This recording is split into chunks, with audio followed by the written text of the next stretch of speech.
ان دو دائروں کی مانند ہیں جن میں سے ایک دوسرے کو قطع کرتا ہو، یعنی دونوں دائرے دو قوس کے ذریعے ایک دوسرے کو کاٹتے ہوں۔ کلیوں کے درمیان صرف یہی 4 قسم کی نسبتیں ممکن ہیں، 5ویں قسم محال ہے۔ مثلاً یہ فرض کریں کہ ایک کلی دوسرے کلی کے تمام یا بعض افراد پر صادق آتی ہو، لیکن دوسری کلی کے کسی فرد پر صادق نہ آتی ہو، یہ محال ہے۔ اور اب اگلی ہیڈنگ ہے کلیات خمس۔ لکھا ہے کلیات خمس بھی ایک مقدماتی بحثوں میں شامل ہے جنہیں منتقین معمولاً ذکر کرتے ہیں۔ میم نون توئے قاف یہ نون معمولاً ذکر کرتے ہیں، اگرچہ کلیات خمس کی بحث فلسفے سے مربوط ہے نہ کہ منطق سے۔ فلسفی ماہیت کی بحث میں کلیات خمس کے سلسلے میں تفصیلی بحث کرتے ہیں، لیکن چونکہ حدود و تعریفات کی بحث کلیات خمس سے آگاہی پر موقوف ہے، لہٰذا منتقین اس بحث کو حدود عین دال واو دال حدود کے مقدمے کے طور پر بیان کرتے ہیں اور اسے مدخل یا مقدمے کا نام دیتے ہیں۔ میم دال خیلام اور میم قاف دال میم ہے، مقدمے کا نام دیتے ہیں۔ منطقیوں کا کہنا ہے کہ اگر کلی کو خود اس کے افراد کے لحاظ سے دیکھیں اور ان کے باہمی ارتباط کا جائزہ لیں تو وہ حسب ذیل 5 قسموں سے خارج نہ ہوگی۔ نمبر 1 نو نون واو عین، نمبر 2 جنس، نمبر 3 فصل، نمبر 4 عرض عام، نمبر 5 عرض خاص۔ کیونکہ وہ کلی اپنے افراد کی ہبہو ذات و ماہیت ہے یا جزو ذات ہے یا خارج از ذات ہے، اور اگر جزو ذات ہے تو یا ذات سے عام ہے الف عین میم یا ذات کے مساوی ہے۔ اسی طرح اگر خارج از ذات ہے تو یا ذات سے عام ہے الف عین میم ہے اور یا ذات کے مساوی ہے۔ جو کلی افراد کی عین ذات اور تمام ماہیت ہے وہ 9 ہے، نون واو عین ہے، اور جو کلی اپنے افراد کی ذات کی جزو ہے لیکن جزو عام ہے الف عین میم ہے، وہ جنس ہے۔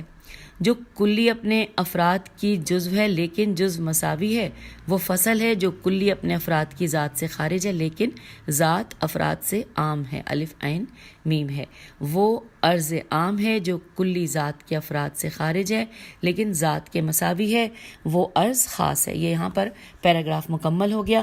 اگلی ہیڈنگ ہے نون واو عین۔ اس میں لکھا ہے کہ جیسے انسان جو مفہوم انسانیت کو بیان کرتا ہے اور اپنے افراد کی عین ذات و تمام ماہیت ہے، یعنی اس کے افراد کی ذات و ماہیت میں کوئی ایسی چیز نہیں ہے جو مفہوم انسان میں نہ پائی جاتی ہو، اسی طرح مفہوم خط خط انورٹڈ کاما میں ہے یہ ورڈ خط کہ جو افراد کی پوری ماہیت کو بیان کرتا ہے۔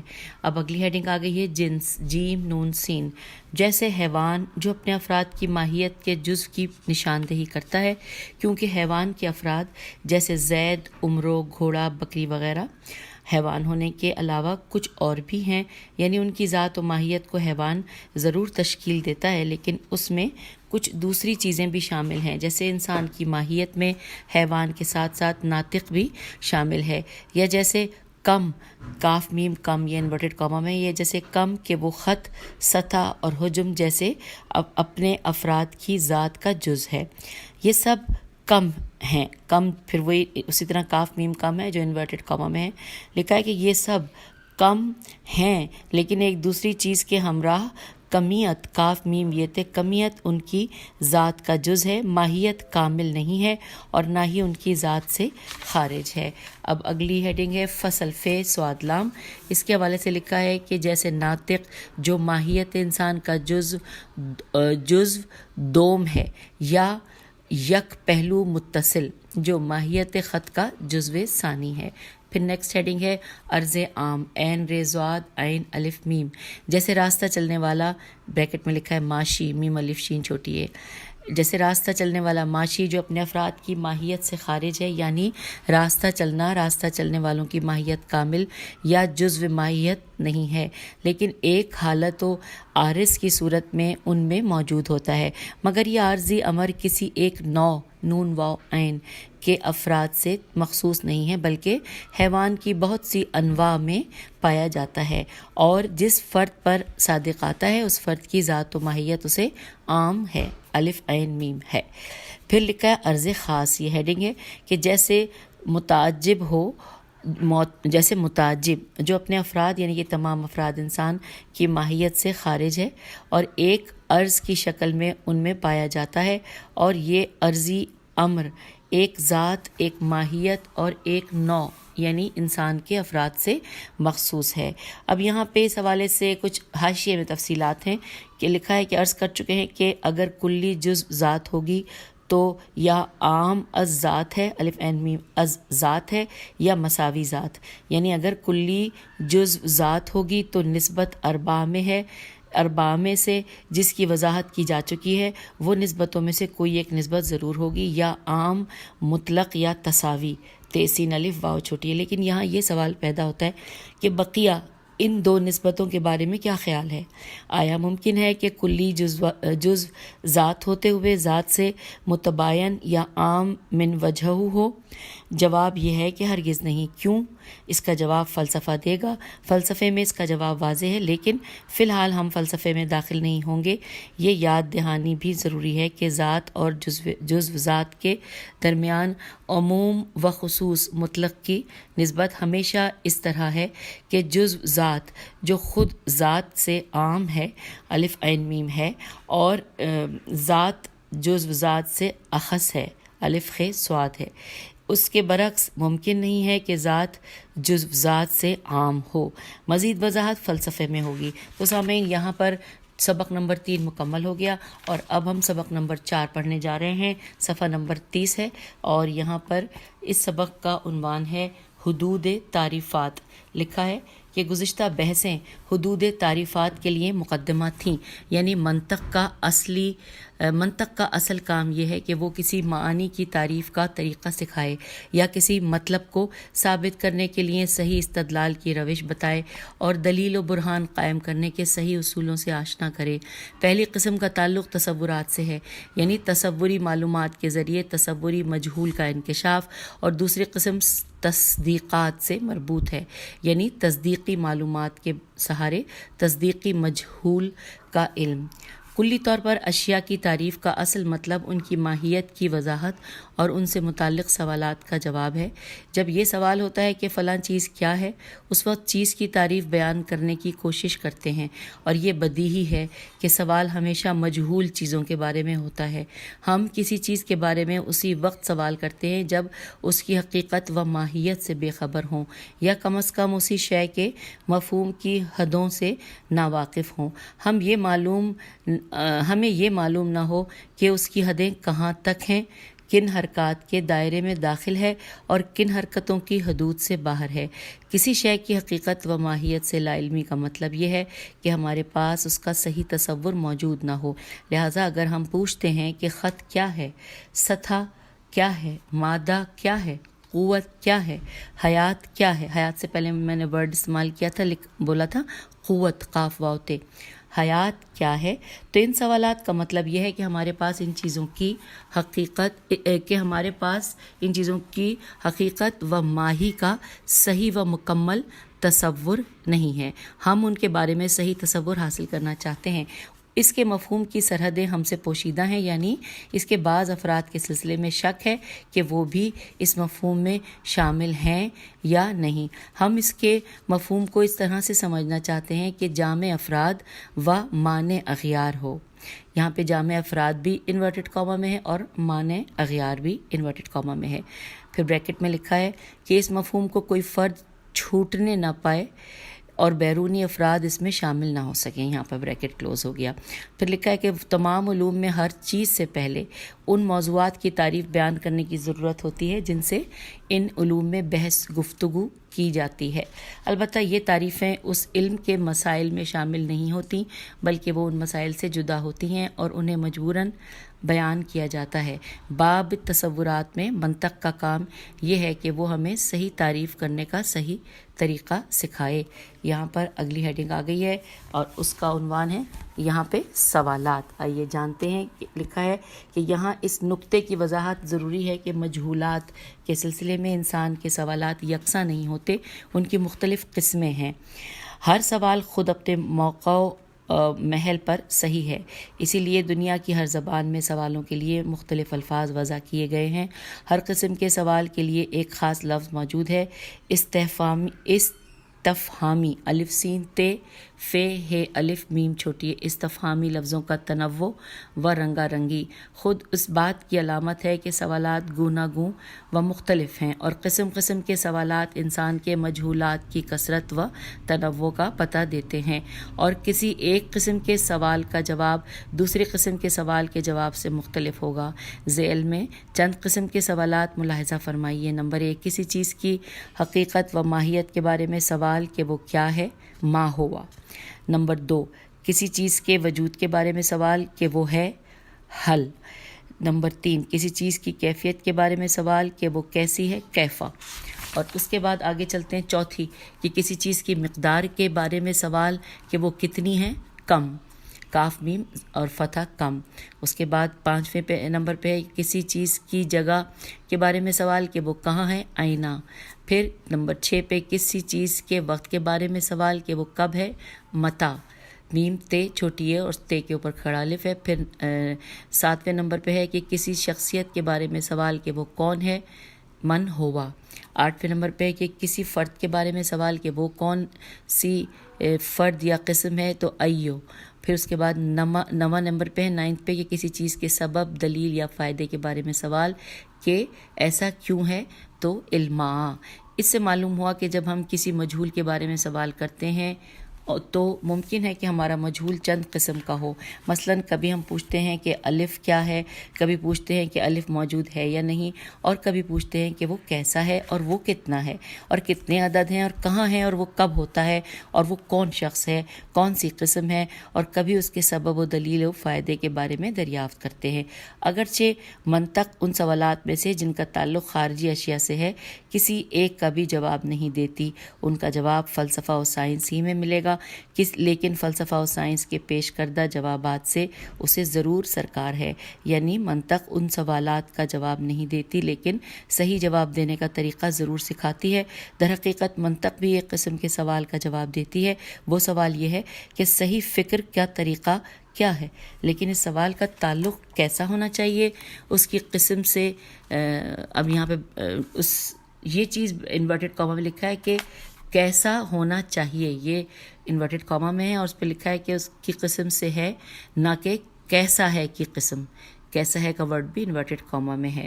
اور پھر اس کے ساتھ ہی تفصیلات لکھی ہیں کہ اگر حاشیے میں کہ اگر یہ پوچھا جائے کہ پھر ان سوالات کا جواب کون سا علم دے گا، تو اس کا جواب یہ ہے کہ الہی فلسفے میں یہ ثابت ہو چکا ہے کہ پہلے اور دوسری قسم یعنی ماہیت و وجود سے متعلق سوالات کا جواب الہی فلسفے میں ہی ملے گا۔